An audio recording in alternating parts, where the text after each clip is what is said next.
Some can talk for an hour and barely leave a footprint, while another walks in, says nothing, and everyone instantly pays attention. This magnetic presence rarely comes down to vocal cords or a massive vocabulary. We usually treat conversations like competitive sports, operating on the hidden rule that whoever speaks the loudest and fastest wins the room. This broadcasting mindset has a high cost. Highly capable people are overlooked because they don't dominate meetings, and relationships fracture because we aren't actually decoding what the other person is trying to say. But the most influential people in the room operate on a completely different principle. They exert their power by doing less. Effective connection requires shifting from increasing your external volume to managing your internal psychology. Most of us assume that being a great communicator requires being a great talker. Consider a young doctor examining a recurring patient with vague aches and fatigue. The doctor runs tests, finds no physical cause, writes a prescription for the symptoms, and moves to the next room. The patient returns weeks later with the exact same complaints.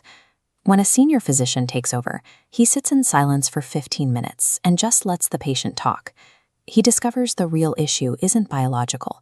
The patient is suffering from severe isolation. This diagram shows the mechanics of that interaction.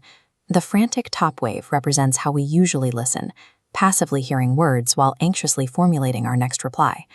Active listening is the smooth line below, pulling the specific hidden emotions out of the noise. In the doctor's case, the symptoms didn't resolve until he identified the underlying isolation.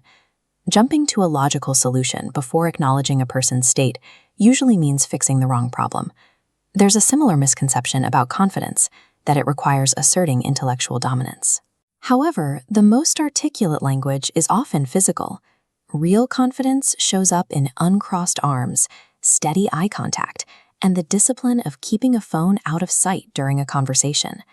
When we offer someone our undivided physical and mental presence, we fulfill a basic need to be seen. In a distracted world, that focus is a rare and powerful currency. We often equate influence with authority, giving orders and dictating terms. Take two high school students who are chronically late to class. Their first teacher responds by shouting and publicly reprimanding them.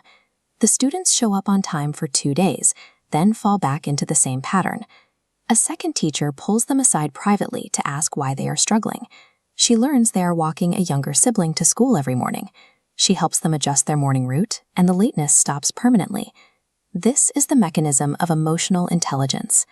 When we're stressed, the instinct is to shoot down the jagged red line, a pure reaction. The blue path represents a measured response, looping through a moment of analysis before acting. That analytical pause allows you to ask the right questions. When people arrive at a solution themselves, they take ownership of it. You move from forcing temporary compliance to reaching a shared target. The teacher didn't change the students through fear. She changed the environment that made their behavior inevitable. These principles lead to the most extreme paradox, the power of absolute silence. A monk once brought a frustrated student to stand at the edge of a muddy, turbulent lake. He pointed out you cannot see a reflection in moving water. You must wait for the wind to die down and the mud to settle.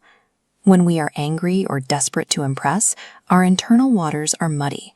Words spoken in that state rarely create clarity. They usually create more confusion.